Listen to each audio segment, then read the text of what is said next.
bakunzi b'amakuru y'urubuga rw'intara ya Gitega turabaramukije tubifuriza kururanirwa aho muri hose.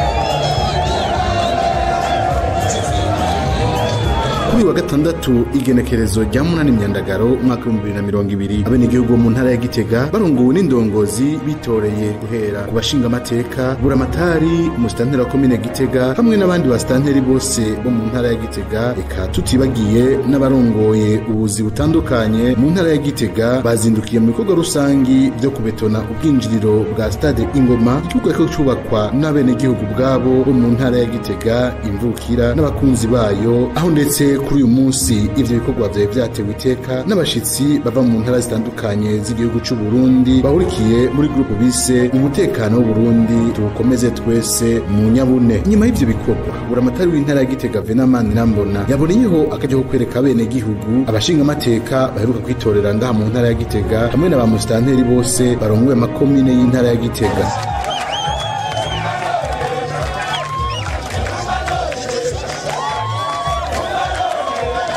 Buramatari w'intara ya Gitega Venamani Rambona yamenyesheje ko yuguruye icese gusubira kuja ku kivi agasaba abene gihugu ko bandanya bitabira ibikorwa rusangi n'ivyo gukingira ibidukikije. Araheza ashikiriza icese umustanteri mushasha wa komine Gitega Dr Jacques Nduwimana. Uno munsi rero akaba ari umunsi twungurura icese gusubira kuja ku kivi maze dusubire tuvyurire hamwe ibikorwa kuko twari tugize iminsi mu karuhuko ubijanye n'ibikorwa rusangi, aho ndetse dusaba yuko buri munsi wa kane twibuka gukora ibikorwa bijanye no gukingira ibidukikije, kuko murazi yuko umunsi wa kane wahariwe ibikorwa byo gukingira ibidukikije. Buri ku munsi wa gatandatu twibuke kuja ku bikorwa vy'iterambere rusangi. Nta bikorwa bishobora kubura kuko ibikorwa birahari kandi murazi ko tutegereza gukora kugira ngo duteze imbere igihugu cacu cy'u Burundi. Ari naco gituma ndetse dusaba n'abajeje umutekano bakorana n'abajejwe intwaro yuko buri munsi wa gatandatu arya amasaha agenewe ibikorwa rusangi ataruja n'uruza nk'ubwo twabonye no munsi bosubira. Aha ndibaza yuko baca bavyumva kandi baca bashira mu ngiro vyihuta. Tubikore duteze imbere igihugu cacu na cane cane dushire imbere kandi dushikire ivyo nyene cyubahiro umukuru w'igihugu cacu cy'u Burundi General Major Evariste Ndayishimiye adusaba avuga ati tubwirizwa gukora. Twese yavuze yuko ashinze leta mvyeyi, leta murazi yuko twese turimwo, twese duca tuba rero abavyeyi. Leta nkozi twese turimo muri leta duca tuba abakozi. Umuntu wese akumva yuko ari umuvyeyi kandi ari umukozi muvyo ashoboye guteza imbere urugo rwiwe, guteza imbere habaye, guteza imbere umutumba quartier ikomine, guteza imbere igihugu cacu. Ivyo nivyo duhamagariwe. None rero murabona yuko dusanzwe dukora ibikorwa vyinshi kuri kino kibuga. Murazi neza umuvyeyi yadushikiye cyane, ndabizi ko mumuzi nyene cyubahiro Petero Nkurunziza tumukomera amashyi cyane. Nagoma ndabasabe rero tumare umunota umwe tumwibuke. Abafise inkofero muzikure tumare umunota umwe tumwibuke.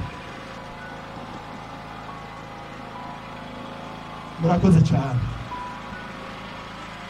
Iragi yadusigiye nibaza ko atanumwe azoryibagira, na cyane cyane ko yaturaze ibikorwa, kuba abantu b'ibikorwa, kuba abantu bakunda igihugu, kuba abantu bakundana hagati yabo. Ico ntizo tuzibagire rero. Twari twifuje na cyane cyane abo muri komine Gitega kubashikiriza nyakubahwa mustanteri wanyu, kandi nabonye ko mukunda cyane, nabonye ko mugamurukira mu muhamashi menshi cyane. Nguyu nyakubahwa mustanteri wanyu bari mavuze gusina muhereze nguyu turane nyuma bakubona hariya, kandi ndazi yuko mumuzi kandi mumuzi neza, sivyo gahemwe? Mumuzi neza. Nitukekeranya rero yuko mugiye gukorana kugira ngo ikomine ya Gitega irimwo n'umugwa mukuru wa politiki ibandanye itera imbere. Murabona yuko arabishoboye, arashoboye kwiruka, arashoboye vyose, kandi ndabashimiye kubona mwaramutoye, mwaragize neza kumutora kugira ngo aze asubira duze ikivi nyakubahwa musitanteri wacu twari dusanzwe dufise yadukoreye, kandi ndabasabe mumukomera amashi musitanteri twahorana. Murazi ko nawe yari yaritanze kugira ngo ino komine itere imbere, yarakoze ibikorwa vyiza, nico gituma nawe nyene tudashobora kuzomwibagira canke naho ngo tumwime icubahiro akwiye.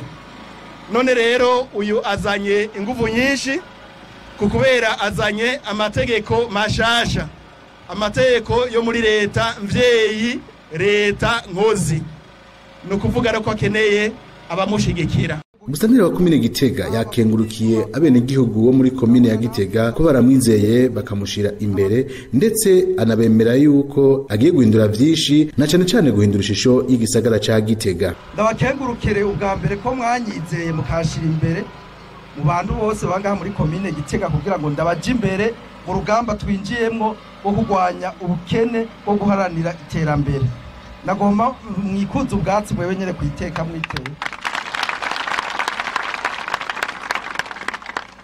Nivyo nyakubahwa Buramatari yavuze yuko ibiturindiriye ari vyinshi. Murazi yuko ino komine yacu igiye kuca ku murindi udasanzwe w'iterambere.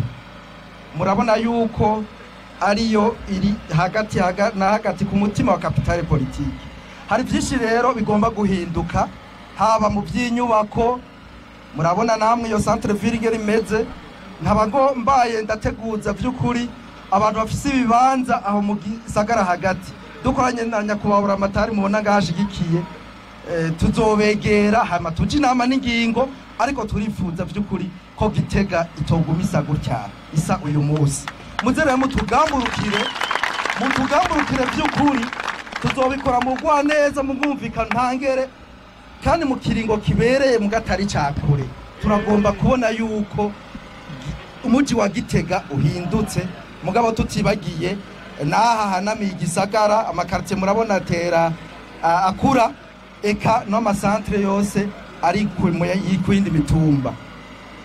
Ibikenewe ni vyinshi, murabona ko tugifise ibibazo vy'isuku. Mu minsi ya vuba tugiye kwegera bene gihugu, tubasabe yuko namwebwe mwoterera kugira tubafashe gusukura aho mubaye. Nukuri twinjiye mu gisagara ku mugwa mukuru, nitugomba kuguma tufise ingendo za kera. Mu minsi tuzosohora ingingo ibasaba namwebwe yuko muterera kugira ngo tubasukurira aho mubaye. Bijya bicafu tubona mu makartie bikwiragiye, ugasanga imwe vyarabaye n'imisozi, imifureke yazivye n'ibicafu, ntidukeneye gusubira kubibona ngaha mu gisagara cacu. Hariya n'ibindi bitari bike tuzoshira imbere muri komine yacu, cyane cyane kwegeranya ugwaruka rumwe rutagira akazi, kuko mubuzi yuko biri mu mugambi wa leta mvyeyi. Mu minsi yavuga tugiye kubegera ku mazone kugira ngo tubegeranize mu makoperative, tubafashe no guhitamwo imigambi yo kwiteza imbere. Nyene cubara umukuru w'igihugu cacu mwarumvise yuko yatangaje yuko hari uburyo bugenewe guteza imbere ugwaruka abajeni, cyane cyane abatagira akazi. Mwitegure rero vy'ukuri, tuve kuri ya marigara, ntidukeneye kubona abantu bari ku marigara ataco bakora, kandi ikorwa bihari. Kandi nayo leta ifise uburyo, idusaba inguvu, idusaba umutima, kuzana amaboko yacu kugira dukore igihugu cacu. Ni vyinshi rero duteza gukora ngaha muri no komine yacu vyo kugira ngo twiteze imbere, kugira ngo tujane no muvuduko mushasha wa leta mvyeyi, leta nkozi. Ico tubemereye natwe tuzobabera abavyeyi, tuzokumviriza bose, kandi tuzokora ivyo dushoboye kugira ngo umwene gihugu wese yumve yuko aroraniwe, yumve yuko yubahirijwe, yumve yuko ahari hose atekanye. Ikindi tubasaba no kutugamburukira, cyane cyane turiko tubasaba kudushigikira mu bikorwa by'iterambere, kuko naco twoshobora tutari kumwe namwe. Byose tuzobikorera hamwe. Tubasavye ko mudushigikira kandi mutwizigire, kuko nye mwatwizigiye ubwa mbere, natwe ntituzobahemukira. Imana ibahezagire. Waje serukira umugwi wishinze gutsimbataza amahoro n'umutekano mu Burundi, buramatari w'intara ya Gitega n'abandi bubahwa basanze bahurikiyemwo yashikirije icese ifashanyo igizwe n'ibahasha biranye n'imifuko y'isima 65 yongera asaba abanyagitega guma bateramiye amahoro n'umutekano. Icatumye groupe ibaho nuko twabonye yuko byari bikenewe ko mu gihugu cacu twaba abene igihugu, abajeje umutekano, abajeje intwaro, abajeje ubutungane, twese tugomba gushira ingufu hamwe tukubaka urunani rw'intamenwa, hama tugagerageza guteramira amahoro n'umutekano, tugahangana n'icitwa umwasi w'igihugu wese yoshaka guhungabanya amahoro n'umutekano. Muribuka mwese byabaye mu mwaka wa 2015 hano watabizi. Hari watabizi? Watabizi numwe yirutse ari hanze uko atarazi agomba gukora kari ciza mu gihugu cacu, ariko yihutse kuko azi ko yaragomba gukora ibibi ashaka kuvisha amaraso y'abarundi. Ni muri ntumbero rero twaje dushaye iyi groupe kugira ngo dushobore kubera ijisho igihugu cacu, tubera ijisho abene igihugu, tubera ijisho abajeje intwaro, tubera ijisho abajeje umutekano aho badashobora gushika. Ni groupe rero ihurikiyemo inzego zose, irimo abajeje umutekano, abo se mwari baduje amaboko hejuru, harimo abajeje umutekano, harimo abajeje intwaro, harimo abajeje ubutungane, harimo n'abene igihugu. Mu ntara Gitega rero tubamagarira ubwa mbere kugamburukira abajejwe intwaro, kugamburukira abajeje umutekano, kugamburukira uwo wese ajejwe umutekano, ajejwe ico cyose cyoteza imbere igihugu. Situbamagarira kugamburukira ba bantu bariko baja mu gifuri kubigisha inyigisho zitariho, abo tugiye kubatera ibyatsi. Hari abantu no munsi b'intashima, abo nabo tubita bampemuke ndamuke, kuko niyo bazoguma bajya bazoguma badashima. Hari abantu niyo umugaburira imiceri yose barimye mu gihugu batigera bahaga, abo baguma bashaka ko posesekara amaraso mu gihugu cacu. Ndakwibutsa neza yuko n'amaraso yasesekara mu gihugu cacu Imana ntizovyemera. Ntabwo Imana izogira gute? Izovyemera kuko dufise abantu basengera igihugu, namwe muragisengera, kandi ndazi neza yuko nta mwasi n'umwe arahirahira ngace kurubi ajabuke ashika amahoro, kuko abajeje umutekano bari maso. Mubampera amashi cyane, mumpera amashi abajeje umutekano.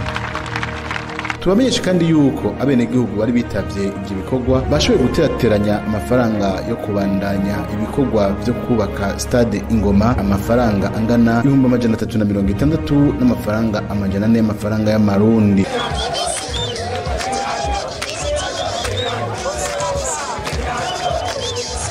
Turashimiye ko mwadukurikiranye, mwibagire gusangiza iyi nkuru bagenzi banyu, kuko ico muyivuze ko no kuyikundisha bagenzi banyu. Murakoze, turabashimiye.